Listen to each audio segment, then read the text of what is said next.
Oh, it's an entrance. Hello.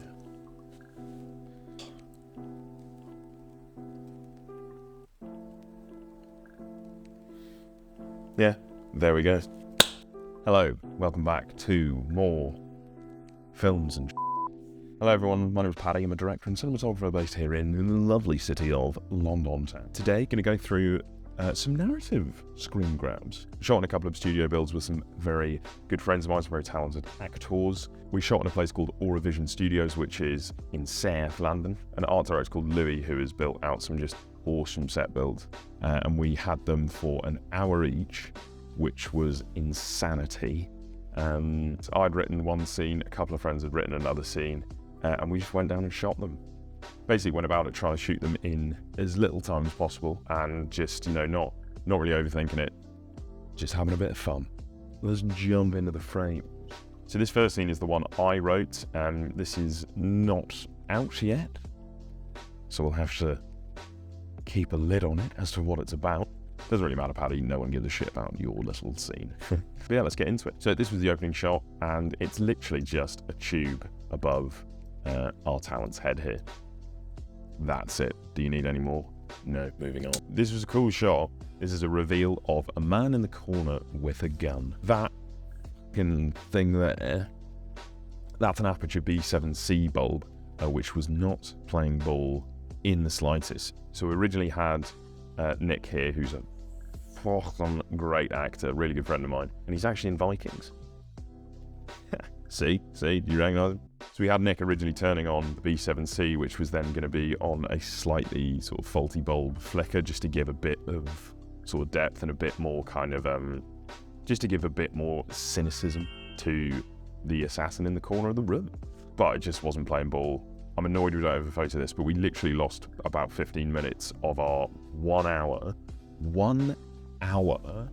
to shoot 3 pages of dialogue. We literally lost 15 minutes of that trying to sort this shit out. That's what I ended up doing, was literally just cramming and taping a tiny little LED panel, little LED sort of cube thing, just up against the lampshade here, and it sort of like half diffuses it a little bit. It's still a fairly harsh light, but I think it looks great. You've got a lovely bit of Rembrandt, the lovely Rembrandt triangle here, and yeah, obviously this scene is black and white, and the whole thing's meant to be high contrast, pretty intense, and yeah, I think this one actually worked really well. Loved this frame. Both of our actors are down on the floor at this point. And just off camera right here is the TV, which has been on the entire time.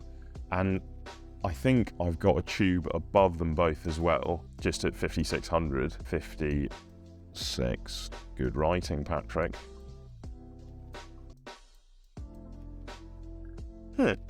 Just at 5600 Kelvin, but I think the vast majority of this work is being done by the TV here. It's an old school TV, just on static, like no picture static, and it's sort of dances off his skin quite nicely. So yeah, you'll be able to see that.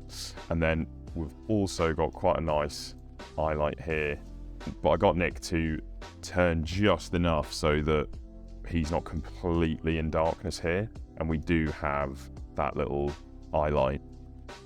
And yeah, I think it looks great. This one's fairly simple. We basically had no time to light any of this or even think about it. I barely had time to block it with the guys. The actors kind of blocked the scene themselves, and then I came in right at the end after I'd sort of done everything setup-wise everywhere else, and we sort of spoke through it once. Stood there with Nick and sort of thought, right, how are you going to move? How's the camera going to move? And then we just had to wing it and go for it. And so this, I believe, is again tube 5600, and that's what's giving him his level here. This TV's sort of doing a little bit, but he's sort of silhouetted against it, but it's largely this. But this again was lit with a tube that's just up here. And our final frame, can you guess it? Did you guess it? Please tell me you guessed it. It's a tube light! Yay! It was a semi-sketchy tube light. It's basically above Nick here. And it's been boomed out on a C-stand from this from like this corner of the room. And so it's like sort of this, there's my C stand and there's my light. And yeah, it's kind of doing that. Slightly dodgy, but works pretty well. And then I believe I've got a second tube just being handheld here. This is one of the shots that I wish I had had a tiny bit more time to do one more take of and relight it a touch. I think this tube here is too high up. We're basically just getting loads of shadow here because of the bill of his cap. So what I really should have done is brought this light down and under him a bit more so that we were filling in all of this gubbins here. But I do quite like the high contrast. We've got this complete mega harsh shadow that is being cast from the bill of his cap, and you know, maybe it works quite well. This was something that I recommend anyone to go and do, is just shoot more narrative stuff. You're soon going to realise how tough it is. If you shoot lots of music videos, say, and lots of branded content, go out and try and shoot a bit of dialogue, write some scenes, think about how you're going to light them, and then go out and do it. Probably won't be very good. Just like these are a bit like, not great, but that's the whole point.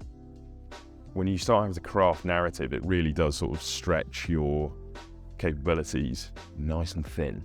So yeah, definitely something worth doing. Hope you enjoyed this one, and I shall see you in the next one. Maybe I won't, but you know, I hope to.